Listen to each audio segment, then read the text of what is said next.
My name is Pat Tully of the Ketchikan Public Library, and this is Reading Aloud. This evening I'm going to read an essay by Agnes Repplier called A Question of Politeness. Repplier was born in Philadelphia in 1855 and was well known at the time for her essays and articles that she published in various magazines and then also compiled into several books. She lived a very long life and died at the age of 95 in 1950. This particular essay was published in 1912. So let's get started. A Question of Politeness. A great deal has been said and written during the past few years on the subject of American manners, and the consensus of opinion is, on the whole, unfavorable. We have been told, more in sorrow than in anger, that we are not a polite people, and our critics have cast about them for causes which may be held responsible for such a universal and lamentable result. Mr. Thomas Nelson Page, for example, is by way of thinking that the fault lies in the sudden expansion of wealth and the intrusion into the social world of people who fail to understand its requirements, and in the universal spoiling of American children. He contrasts the South of his childhood, that wonderful South before the war, which looms vaguely but very grandly through a half-century's haze, with the New York of today, which, alas, has nothing to soften its outlines. A more censorious critic in the Atlantic Monthly has also stated explicitly that for true consideration and courtliness, we must hark back to certain old gentlewomen of antebellum days. None of us born since the Civil War approach them in respect to some fine, nameless quality that gives them charm and atmosphere. It would seem, then, that the war, with its great emotions and its sustained heroism, imbued us with national life at the expense of our national manners. I wonder if this kind of criticism does not err by comparing the many with the few, the general with the exceptional. I wonder if the deficiencies of an imperfect civilization can be accounted for along such obvious lines. The self-absorption of youth, which Mrs. Comer depreciates, the self-absorption of a crowd which offends Mr. Page, are human, not American. The nature of youth and the nature of crowds have not changed essentially since the Civil War, nor since the Punic Wars. Granted that the tired and hungry citizens of New York, jostling one another in their efforts to board a homebound train, present an unlovely spectacle, but do they, as Mr. Page affirms, reveal such sheer and primal brutality as can be found nowhere else in the world where men and women are together? Crowds will jostle, and have always jostled, since men first clustered in communities. Read Theocritus. The hurrying Syracusans, 3rd century BC, rushed like a herd of swine and rent in twain Praxino's muslin veil. Look at Hogarth. The whole fun of an 18th century English crowd consisted in snatching off some unfortunate's wig or toppling him over into the gutter. The truth is, we sin against civilization when we consent to flatten ourselves against our neighbors. The experience of the world has shown conclusively that a few inches more or less of breathing space make all the difference between a self-respecting citizen and a savage. As for youth, who shall be brave enough, who has ever been brave enough to defend the rising generation? Who has ever looked with content upon the young, save only Plato, and he lived in an age of symmetry and order which we can hardly hope to reproduce. The shortcomings of youth are so pitilessly, so glaringly apparent. Not a rag to cover them from the discerning eye. And what a veil has fallen between us and the years of our offending. There is no illusion so permanent as that which enables us to look backward with complacency. There is no mental process so deceptive as the comparing of recollections with realities. How loud and shrill the voice of the girl at our elbow. How soft the voice which from the far past breathes its gentle echo in our ears. How bouncing the vigorous young creatures who surround us, treading us underfoot in the certainty of their self-assurance. How sweet and reasonable the pale shadows who smile, we think appealingly, from some dim corner of our memories. There's a passage in the diary of Louisa Gurney, a carefully reared little Quaker girl of good family and estate, which is dated 1796, and which runs thus. I was in a very playing mood today, and thoroughly enjoyed being foolish, and tried to be as rude to everybody as I could. We went on the high road for the purpose of being rude to the folks that passed. I do think being rude is most pleasant sometimes. Let us hope that the grown-up Louisa Gurney, whenever she felt disposed to cavil at the imperfections of the rising generation of 1840 or 1850, reread these illuminating words and softened her judgment accordingly. New York has been called the most insolent city in the world. To make or to refute such a statement implies so wide a knowledge of contrasted civilizations that to most of us the words have no significance. It is true that certain communities have earned for themselves in the course of centuries an unenviable reputation for discourtesy. The Italian, say, is rude as a Florentine, and even the casual tourist, presuming his standard of manners to have been set by Italy, is disposed to echo the reproach. The Roman, with the civilization of the world at his back, is naturally, one might say inevitably, polite. His is that serious and simple dignity which befits his high inheritance. But the Venetian and the Sienese also have a grave courtesy of bearing, compared with which the manners of the Florentine seem needlessly abrupt. We can no more account for this than we can account for the churlishness of the Vaudois, who is always at some pains to be rude, and the gentleness of his neighbor, the Valaisan, to whom breeding is a birthright, born, it would seem, of generosity of heart and a scorn of ignoble things. But such generalizations, at all times perilous, become impossible in the changing currents of American life, which has as yet no quality of permanence. The delicate old tests fail to adjust themselves to our needs. Mr. Page is right theoretically when he says that the treatment of a servant or of a subordinate is an infallible criterion of manners, and when he rebukes the arrogance of wealthy women to their hapless sisters of toil. But the truth is that our hapless sisters of toil have things pretty much their own way in a country which is still broadly prosperous and democratic, and our treatment of them is tempered by a selfish consideration for our own comfort and convenience. If they are toiling as domestic servants, a field in which the demand exceeds the supply, they hold the key to the situation. It is sheer foolhardiness to be arrogant to a cook. Dressmakers and milliners are not humbly seeking for patronage. Theirs is the assured position of people who can give the world what the world asks. And as for saleswomen, a class upon whom much sentimental sympathy is lavished year by year, their heart-whole superciliousness to the poor shopper, especially if she chanced to be a housewife striving nervously to make a few dollars cover her family needs, is wantonly and detestably unkind. It is not with us as it was in the England of Lamb's day, and the quality of breeding is shown in a well-practiced restraint rather than in a sweet and somewhat lofty consideration. Eliminating all the more obvious features of criticism, as throwing no light upon the subject, we come to the consideration of 3 points: the domestic, the official, and the social manners of a nation which has been roundly accused of degenerating from the high standard of former years, of those gracious and beautiful years which few of us have the good fortune to remember. On the first count, I believe that a candid and careful observation will result in a verdict of acquittal.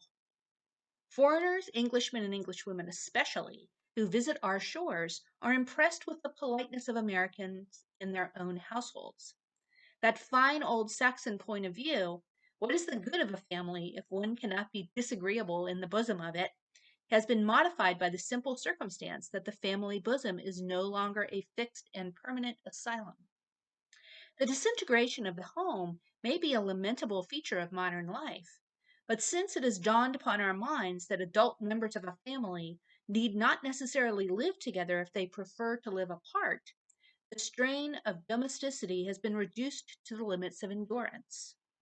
We have gained in serenity what we have lost in self-discipline by this easy achievement of an independence which, 50 years ago, would have been deemed pure license.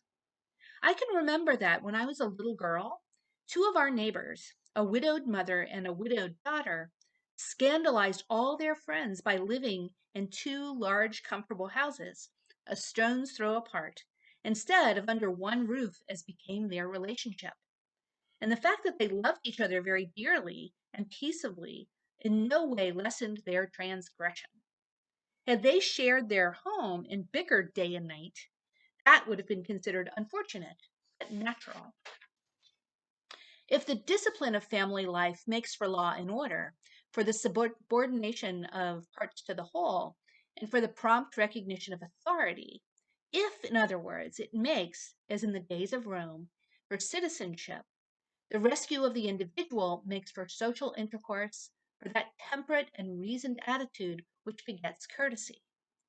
The modern mother may lack influence and authority, but she speaks more urbanely to her children than her mother spoke to her. The modern child is seldom respectful, but he is often polite, with a politeness which owes nothing to intimidation. The harsh and wearisome habit of contradiction, which used to be esteemed a family privilege, has been softened to a judicious dissent. In my youth, I know several old gentlemen who might, on their deathbeds, have laid their hands upon their hearts and have sworn that never in their whole lives had they permitted any statement, however insignificant, to pass uncontradicted in their presence. They were authoritative old gentlemen, kind husbands after their fashion, and careful fathers, but conversation at their dinner tables was not for human delight. The manners of American officials has been discussed with more or less acrimony, and always from the standpoint of personal experience. The custom house is the center of the attack, and critics for the most part agree that the men whose business it is to hold up returning citizens perform their ungracious task ungraciously. Theirs is rather the attitude of the detective dealing with suspected criminals than the attitude of the public servant impersonally obeying orders. It is true that even on the New York docks, one may encounter civility and kindness. There are people who assure us that they have never encountered anything else. But then there are people who would have us believe that always and under all circumstances they meet with the most distinguished consideration. They intimate that there is that in their own demeanor which makes rudeness to them an impossibility. More candid souls find it hard to account for the crudity of our intercourse, not with officials only, but with the vast world which lies outside our narrow circle of associates. We have no human relations where we have no social relations. We are awkward and constrained in our recognition of the unfamiliar, and this awkwardness encumbers us in the ordinary routine of life. A policeman who has been long on one beat, and who has learned to know either the householders or the businessmen of his locality, is wont to be the most friendly of mortals. There's something almost pathetic in the value he places upon human relationship, even of a very casual order. A conductor on a local train who has grown familiar with the scores of passengers is no longer a ticket-punching, station-shouting automaton. He bears himself in friendly fashion toward all travelers, because he has established with some of them a rational foothold of communication. But the official who sells tickets to a hurrying crowd, or who snaps out a few tart words at a bureau of information, or who guards a gate through which men and women are pushing in senseless haste, is clad in an armor of incivility. He is wantonly rude to foreigners, whose helplessness should make some appeal to his humanity. I have seen a gatekeeper at Jersey City take by the shoulders a poor German, whose ticket called for another train, and shove him roughly out of the way without a word of explanation. The man, too bewildered for resentment, rejoined his wife to whom he had said good-bye, and the two anxious, puzzled creatures stood whispering together as the throng swept callously past them. It was a painful spectacle, a lapse from the well-ordered decencies of civilization. For to be civilized is to be incapable of giving unnecessary offense. It is to have some quality of consideration for all who cross our path. An Englishwoman once said to Mr. Whistler that the politeness of the French was all on the surface, to which the artist made reply, "And a very good place for it to be." It is this sweet surface politeness, costing so little, counting for so much, which smooths the roughness out of life. The classic quality of the French nation, says Mr. Henry James, is sociability, a sociability which operates in France as it never does in England, from below upward. Your waiter utters a greeting because, after all, something human within him prompts him. His instinct bids him say something, and his taste recommends that it should be agreeable. This combination of instinct and taste, which happily is not confined to the French, nor to waiters, produces some admirable results out of all proportion to the slightness of the means employed.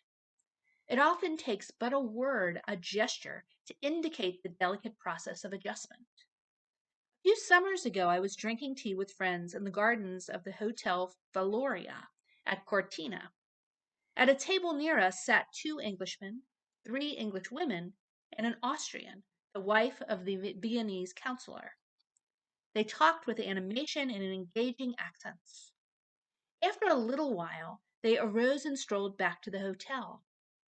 The Englishmen, as they passed our table, stared hard at 2 young girls who were of our party, stared as deliberately and as with as much freedom as if the children had been on the London music hall stage. The Englishwomen passed us as though we had been invisible. They had so completely the air of seeing nothing in our chairs that I felt myself a little phantom, a ghost like Banquo's, with no guilty eye to discern my presence at the table. Lastly came the Austrian, who had paused to speak to a servant, and as she passed, she gave us a fleeting smile and a slight bow, the mere shadow of a curtsy, acknowledging our presence as human beings, to whom some measure of recognition was due. It was such a little thing, so lightly done, so eloquent of perfect self-possession, and the impression it made upon 6 admiring Americans was a permanent one. We fell to asking ourselves, being honestly conscious of constraint, how each one of us would have behaved in the Austrian lady's place, whether or not that act of simple and sincere politeness would have been just as easy for us. Then I called to mind one summer morning in New England, when I sat on a friend's piazza, waiting idly for the arrival of the Sunday papers. A decent-looking man, with a pretty and overdressed girl by his side, drove up the avenue, tossed the packet of papers at our feet, and drove away again. He had not said even a bare good morning. My kind and courteous host had offered no word of greeting. The girl had turned her head to stare at me, but had not spoken. Struck by the ungraciousness of the whole episode, I asked, "Is he a stranger in these parts?" "No," said my friend. "He has brought the Sunday papers all summer. That is his daughter with him." All summer, and no human relations, not enough to prompt a friendly word, had been established between the man who served and the man who was served. None of the obvious criticisms passed upon American manners can explain the crudity of such a situation. It was certainly not a case of arrogance toward a hapless brother of toil. My friend probably toiled much harder than the paperman, and was the least arrogant of mortals. Indeed, all arrogance of bearing lay conspicuously on the paperman's part. Why, after all, should not his instinct, like the instinct of the French waiter, have bidden him to say something? Why should not his taste have recommended that the something be agreeable? And then, again, why should not my friend, in whom social constraint was unpardonable, have placed his finer instincts at the service of a fellow creature. We must probe to the depths of our civilization before we can understand and deplore the limitations which make it difficult for us to approach one another with mental ease and security. We have yet to learn that the amenities of life stand for its responsibilities and translate them into action. They express externally the fundamental relations which ought to exist between men.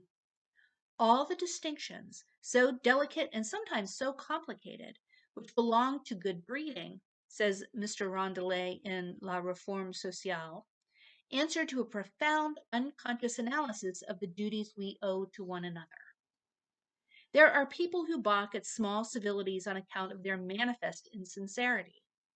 They cannot be brought to believe that the expressions of unfelt pleasure or regret with which we accept or decline invitations, the little affectionate phrases which begin and end our letters, the agreeable formalities which we have accumulated around the simplest actions of life, are beneficent influences upon character, promoting gentleness of spirit.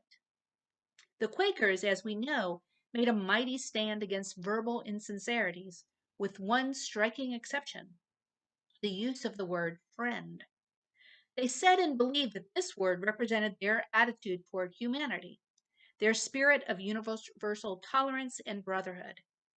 But if to call oneself a friend is to emphasize one's amicable relations towards one's neighbor, to call one's neighbor friend is to imply that he returns this affectionate regard, which is often an unwarranted assumption. It is better and more logical to accept all the polite phraseology, which facilitates intercourse and contributes to the sweetness of life. If we discarded the formal falsehoods which are the currency of conversation, we should not be one step nearer the vital things of truth. For to be sincere with ourselves is better and harder than to be painstakingly accurate with others. A man may be cruelly candid to his associates and a cowardly hypocrite to himself. He may handle his friend harshly and himself with velvet gloves. He may never tell the fragment of a lie and never think the whole truth. He may wound the pride and hurt the feelings of all with whom he comes in contact, and never give his own soul the benefit of one good knockdown blow. The connection which has been established between rudeness and probity on one hand, and politeness and insincerity on the other, is based upon an imperfect knowledge of human nature. So rugged was he that we thought him just, so churlish was he that we deemed him true. It is better to hold back a truth, says St. Francis de Sales, than to speak it ungraciously. There are times, doubtless, when candor goes straight to its goal and courtesy misses the mark. Mr. John Stuart Mill was once asked upon the hustings whether or not he had ever said that the English working class were mostly liars. He answered shortly, "I did," and the unexpected reply was greeted with loud applause. Mr. Mill was wont to quote this incident as proof of the value which Englishmen set upon plain speaking. They do prize it, and they prize the courage which defies their bullying. But then the remark was, after all, a generalization. We can bear hearing disagreeable truths spoken to a crowd or to a congregation. Causticity has always been popular in preachers, because there are other heads than our own upon which to fit the cap. The brutalities of candor, the pestilent wit which blights whatever it touches, are not distinctly American. It is because we are a humorous rather than a witty people that we laugh for the most part with and not at our fellow creatures. Indeed, judged by the unpleasant things we might say and do not say, we should be esteemed polite. English memoirs teem with anecdotes which appear to us unpardonable. Why should Lady Holland have been permitted to wound the susceptibilities of all with whom she came in contact? When Moore tells us that she said to him, "This book of yours, The Life of Sheridan, will be dull, I fear," and to Lord Porchester, "I am sorry to hear that you are going to publish a poem. Can't you suppress it?" We do not find these remarks to be any more clever than considerate. They belong to the category of the monumentally uncouth. Why should Mr. Abraham Hayward have felt it his duty, he put it that way, to tell Mr. Frederick Locker that the London lyrics were overrated? I have suspected this, commented the poet, whose least noticeable characteristic was vanity, but I was none the less sorry to hear him say so. Lander's reply to a lady who accused him of speaking of her with unkindness, "Madam, I have wasted my life in defending you," was pardonable as a repartee. It was the exasperated utterance of self-defense, and there is a distinction to be drawn between the word which is flung without provocation and the word which is the speaker's last resort. It has been well said that the difference between a man's habitual rudeness and habitual politeness is probably as great a difference as he will ever be able to make in the sum of human happiness. That the arithmetic of life consists in adding to or subtracting from the pleasurable moments of mortality. Neither is it worthwhile to draw fine distinctions between pleasure and happiness. If we are indifferent to the pleasures of our fellow creatures, it will not take us long to be indifferent to their happiness. We do not grow generous by ceasing to be considerate. As a matter of fact, the perpetual surrender which politeness dictates cuts down to a reasonable figure sum total of our selfishness. To listen when we are bored, to talk when we are listless, to stand when we are tired, to praise when we are indifferent, to accept the companionship of a stupid acquaintance when we might, at the expense of politeness, escape to a clever friend, to endure with smiling composure the near presence of people who are distasteful to us. These things, and many like them, brace the sinews of our soul. They set a fine and delicate standard for common intercourse. They discipline us for the good of the community. We cannot ring the bells backward, blot out the Civil War, and exchange the speed of modern life for the slumberous dignity of the Golden Age, an age whose gilding brightens as we leave it shimmering in the distance. But even under conditions which have the disadvantage of existing, the American is not without gentleness of speech and spirit. He is not always in a hurry. He is not always elbowing his way or quivering with an ill-bred impatience. Turn to him for help in a crowd and feel the bright sureness of his response. Watch him under ordinary conditions and observe his large measure of forbearance with the social deficiencies of his neighbor. Like Steele, he deems it humanity to laugh at an indifferent jest, and he has thereby earned for himself the reputation of being easily diverted. If he lacks the urbanities which embellish conversation, he is correspondingly free from the brutalities which degrade it. If his instinct does not prompt him to say something agreeable, it saves him from being wantonly unkind. Plain truths may be salutary, but unworthy truths are those which are destitute of any spiritual quality, which are not noble in themselves, and which are not nobly spoken, which may be trusted to offend, and which have never been known to illuminate. It is not for such asperities that we have perfected through the ages the priceless gift of language, that we seek to meet one another in the pleasant comradeship of life. The end. Thank you very much for joining me, and have a good week.